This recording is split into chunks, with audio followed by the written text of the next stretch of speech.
Innovation is the lifeblood of human creativity, from the movement of realism into social realism, or the transition from 2 dimensions to 3. Change, evolution, and novelty are cornerstones of the story of humanity. Change is necessary both for a higher efficiency of survival, but also novelty is just fun. Nobody wants the same thing all the time. In a capitalist economy, novelty and innovation can give you a huge edge. And that's why companies across the world dump billions of dollars into research and development, hoping to find several small things that give them an edge against their competitors, and video games are no exception. You see this especially highlighted in console development, where every generation you get weirdo bullshit from developers trying to differentiate from one another. Nintendo is well known for doubling down on marketing innovation, or at least perceived innovation, and well, sometimes that's a good thing. But I think the huge financial success of genuine innovative design, as evidenced in games like Portal or Minecraft, has created a false paradigm and priority shift that inflates the importance of innovation for the sake of innovation over good, tight design, and has made some developers abandon formula for the sake of change while losing sight of what the point of innovation actually is: to find unique solutions to problems and build a roadmap for the future. Nowhere does this become more evident to me than in 2 titles that were released this year: Doom and Star Fox Zero.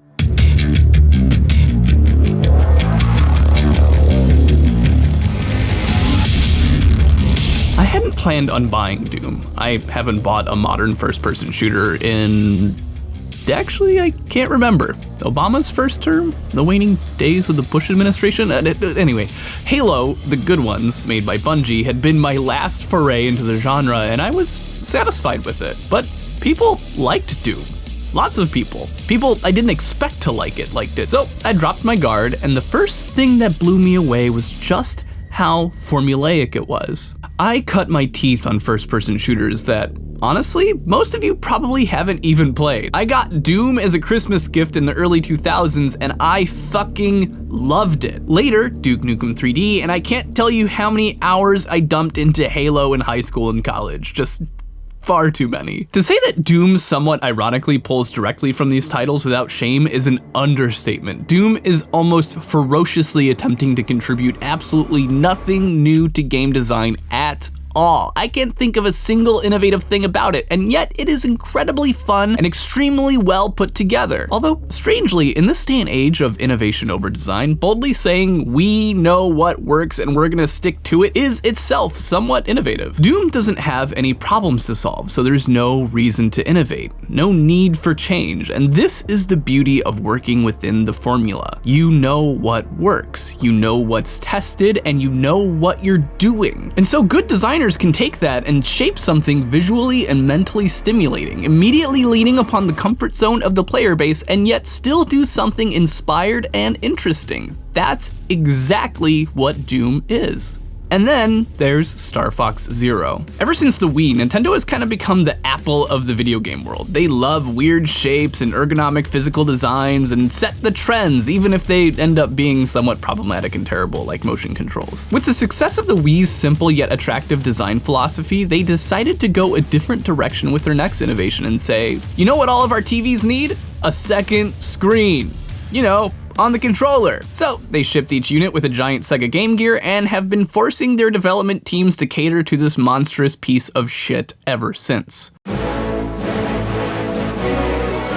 Which brings us to Star Fox Zero, which was released in May, a cluttered, clunky, sporadic, and eclectic poster child of innovation over design. In order to play the game, you have to use a mix of your TV and your second screen to fly and aim, neither one being sufficient for what you're doing. It also flips from game modes without any warning, always shoving something new and heartburn-inducing onto the player until they either beat the game through sheer force of will or put it down and burn it along with their system. There was no problem to solve in Star Fox Zero, unless you consider having fun a problem. Doom and Star Fox are both ancient franchises with a lot of nostalgia wrapped up in them and are perfect case studies of how to handle an age-old franchise. Doom nestled into what both made the original Doom great and took pieces where it needed them from other first-person shooters like Halo and other titles I never played to fill in the gaps, and created a well-polished and fluid nightmare of blood and horror, while Star Fox Zero tried to reinvent itself like someone transitioning from middle school to high school. But instead of going from nerd to hip, it went from hip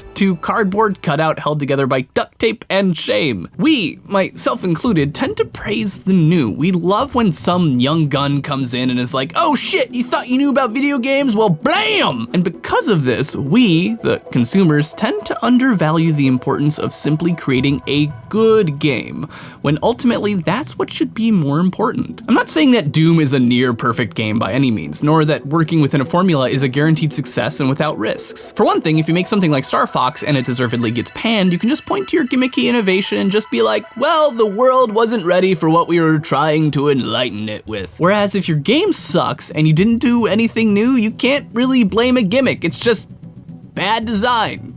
You suck, and your game sucks. Do not pass go, roll 3 times, you suck, and goodbye. That being said, I want to see more game developers stop trying to innovate so much when there's no need for it. It's my biggest problem with titles like Fallout 4, which tried to inject so much new into the game that it wasn't capable of focusing on one thing in particular. It leads to a scattered focus and inattentive design. If you run into a unique problem that only innovation can change, then go ahead, make that new thing. But if that unique problem that you've discovered, or unique story that you want to tell doesn't exist, then it's not an innovation.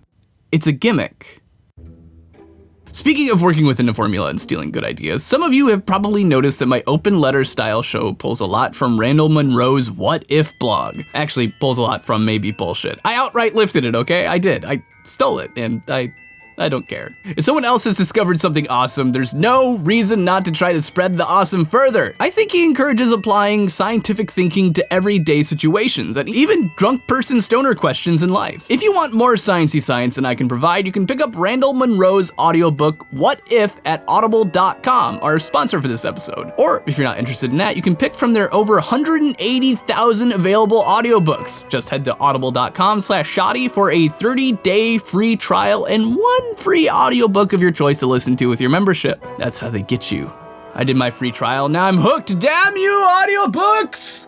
Thank you everyone for watching my video about gimmicks and innovation and Doom. Anyway, if you like this video, be sure to like it and subscribe to our channel if you haven't yet. God damn it, why haven't you? Do it! Do it now! And I'd like to throw out a personal thank you to our Patreon supporters who make this show and every show that we make possible. And if you would like to be a Patreon patron, you can go to our Patreon page. There's a link in the bottom left-hand corner of our video, but there's also should be a link all over the place in the description and here and there. And yeah, that's about it. Bye!